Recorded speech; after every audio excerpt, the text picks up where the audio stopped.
don't half-ass it. Don't half-ass it. I mean, think about it. If you're gonna do something, you've chosen to do something, or whatever, it's easy, hard. If you give it your all, you don't half-ass it. Win, lose, draw, get what you want, don't get what you want, whatever the outcome is, if you don't half-ass it, at least you're not gonna have to wonder, ooh, would the outcome have been different? What if I did give it my all? And boy, wondering that is what keeps us up. You cannot be great being a lesser version of what already exists. You can only be great when you execute against your own potential and do your own development. And that means getting up there and looking like a clown.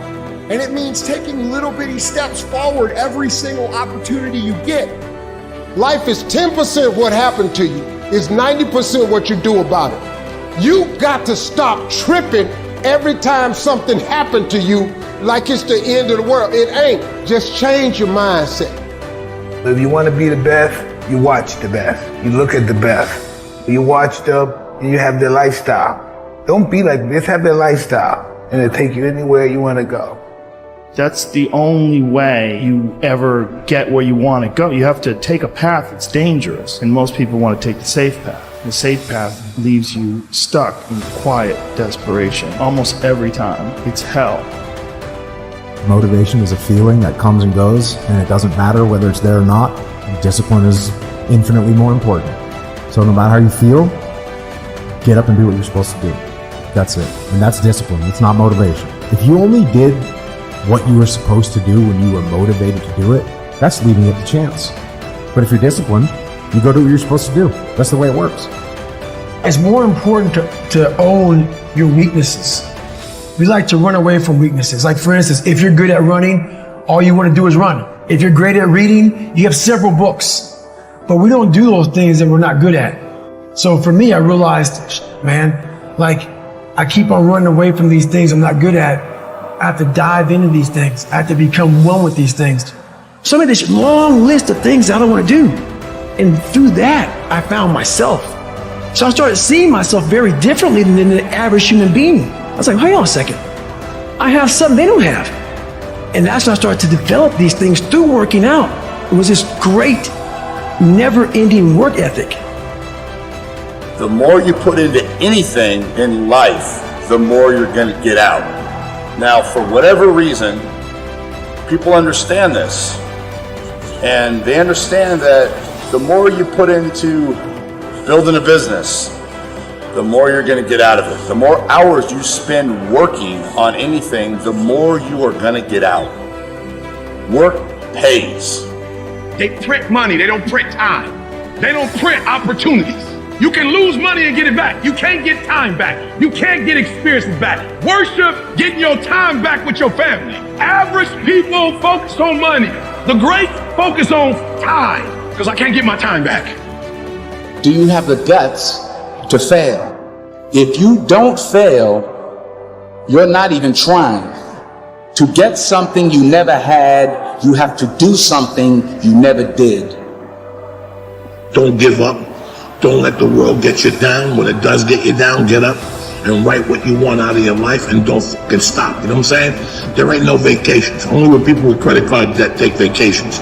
You get up every fucking day, you look in the mirror and you tell that mirror, I'm a bad motherfucker. And one way or another, I'm gonna make it fucking happen today. Your dream is the most important thing in this world. You gotta dream about something so big that it dwarfs all your fears. The way you overcome fear is with your dream. You gotta make your dream so big that nothing matters except that dream. You're willing to do everything that's necessary. I was listening to Will Smith the other day. Will Smith said, the best things in life is on the other side of fear. It's on the other side of fear. But fear freezes people, man. The fear of failure freezes people. Suppose I don't do it. Well, you might not make it. But I got news for you. If you don't do it, you damn sure ain't gonna make it. The very fact that you're alive, the very fact that you were born, the very fact that every morning your contract is renewed is a vote of confidence that you are absolutely necessary, that you're indispensable, that you have within you everything you need to face any challenge. That doesn't mean we won't be challenged. Your gift will make room for you.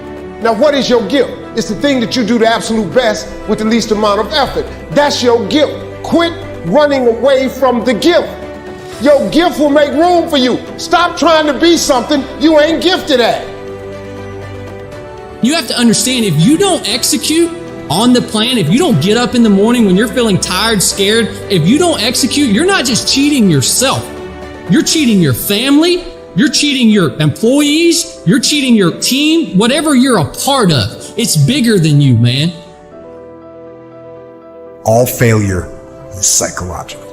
This does not mean that you won't lose some battles, because you will. But it does mean that as long as you don't give up, as long as you don't quit, then you haven't failed. It just means you've made a temporary tactical retreat. It means you've made a brief withdrawal so that you can regroup, reattack. Don't die with this gift and don't never use it. All of y'all got this wonderful gift, but you gotta use it. Some of you are not successful because every single time you run up against a trial, every time you run up against a tribulation, you stop. There is no getting around. Ain't no elevator to the top. You got to take the stairs. Stop trying to do everything the short way. Stop trying to figure out the easy way. You got to get messed up sometime. The elevator don't go to the top, man. Not in the world of success. You got to take the stairs.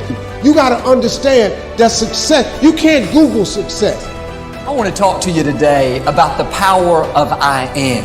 What follows these two simple words will determine what kind of life you live. I am blessed, I am strong, I am healthy, or I am slow, I am unattractive. The I ams that are coming out of your mouth will bring either success or failure. All through the day, the power of I am is at work. We make a mistake. I am so clumsy. We look in the mirror. I am so old. We see somebody very talented. I am so average. Many times we use the power of I am against us. We don't realize how it's affecting our future. Here's the principle. What follows the I am will always come looking for you.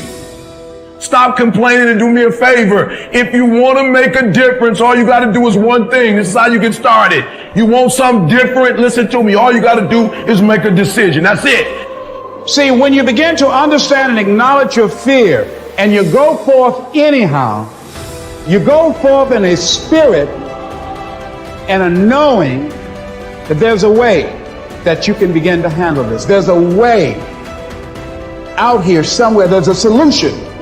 What it is that you're seeking, that you have the capacity to whatever comes up, to handle it, to face it.